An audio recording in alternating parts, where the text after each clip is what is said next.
The Bible says, do not overwork to be rich. That's what the Bible says. See, this hard work is already killing people. Some people are dying because of this hard work. Muslim said, you have worked hard enough, but you have not learned deep enough. So, your hard work satisfied, good, 100%. Knowledge part, 0.5. Now, let's change the game. For the first time in your life, I'm going to lay the record straight. And if you do 10% of what I'm going to teach you, I guarantee you, even in 2025, you can have a good result. Look at what it says in Joshua 1:8. It said, this book of law shall not depart from your mouth. You shall do what? Meditate in it on Sunday. Huh? No, you shall meditate in it on this when is the mid-service? When? Now, and that you may do, observe to do. No, not read to do. Observe the practice of the principle you read. There's so many principles you read and you have not observed its practice. Observe to do. When you observe the happenings of something, you become a witness. When you read about something, you're not a witness. A witness is a person that saw the event happen. There's so many principles you've read, you have not observed the practice. So, I know all this. Why am I broke? Because there's something is missing. Observation. Observe to do the part you like. Observe to do all that is written. What is the condition? For then. So it means the condition for wealth is based on the practice of the law. Let's read again. This book of law shall not depart from your mouth. You shall meditate in it day and night, and then observe to do the part you like, all that is written. Read again. For then, condition, for then you will make your way prosperous and have good success. So there's a condition for wealth. Please write it down. So God is not going to give it to you because you're born as a child of God. You got to learn how to become wealthy. You're not interested in that.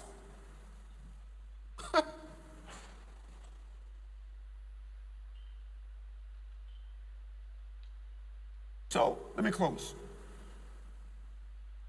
Laws guarantees wealth. The laws of God guarantees wealth.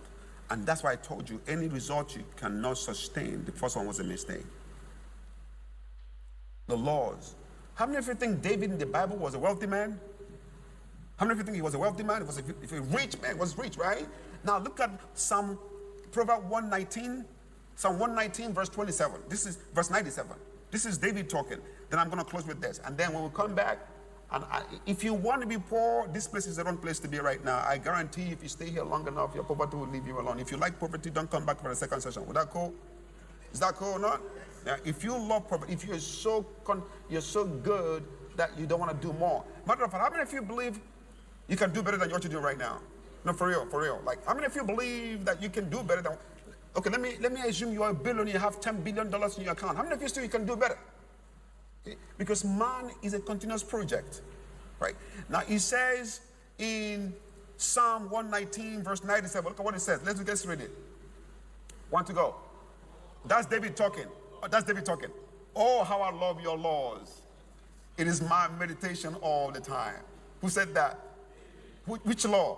Joshua 1:8. Now, verse 98, look what it says. 98 says, this is so crazy. It says, your thoughts, your commandment, make me wiser than my enemies, for they are with me forever. The laws. Now, let me show you where this guy is so arrogant that he makes the enemy begin to want to fight him. Verse 99 says, I have more understanding than all my teachers, because of your laws.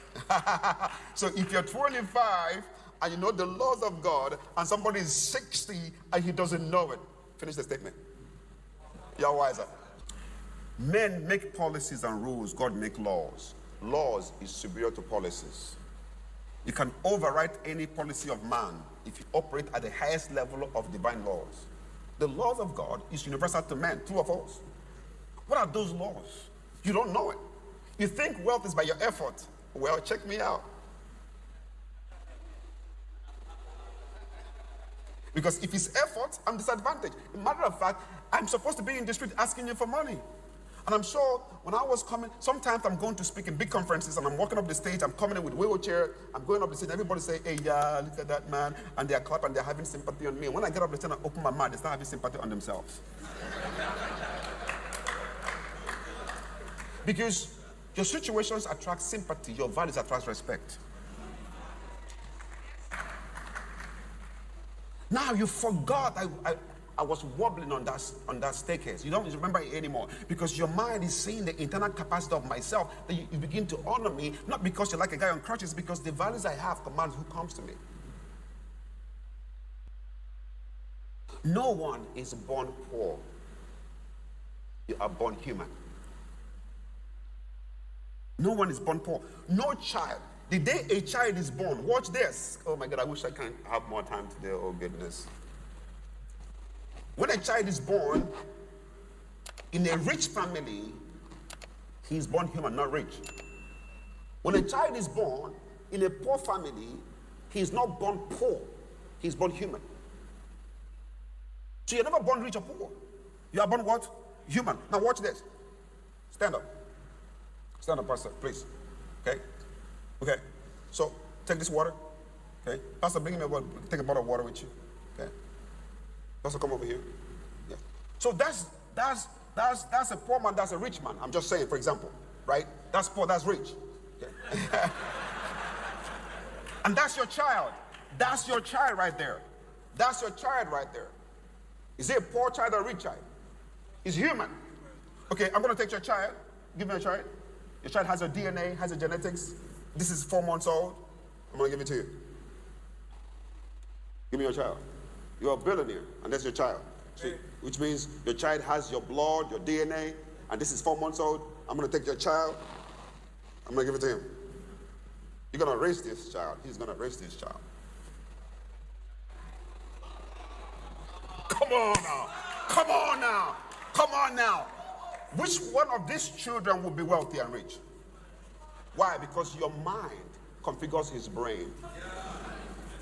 Even though the DNA says poor man, his psychology says rich man. So you are not born rich or poor. You learned poverty. You can learn wealth. Oh, come on. Thank you, sirs. Thank you, sirs. It's crazy. You are not born poor or rich. You are not born poor or rich. You are born what? You are born human. You learned everything you have today. You learned it. And the reason why I can teach you is because you have the capacity to learn. If you put a dog and cat and lion in front of me, I can teach them the capacity to understand me. They don't have it.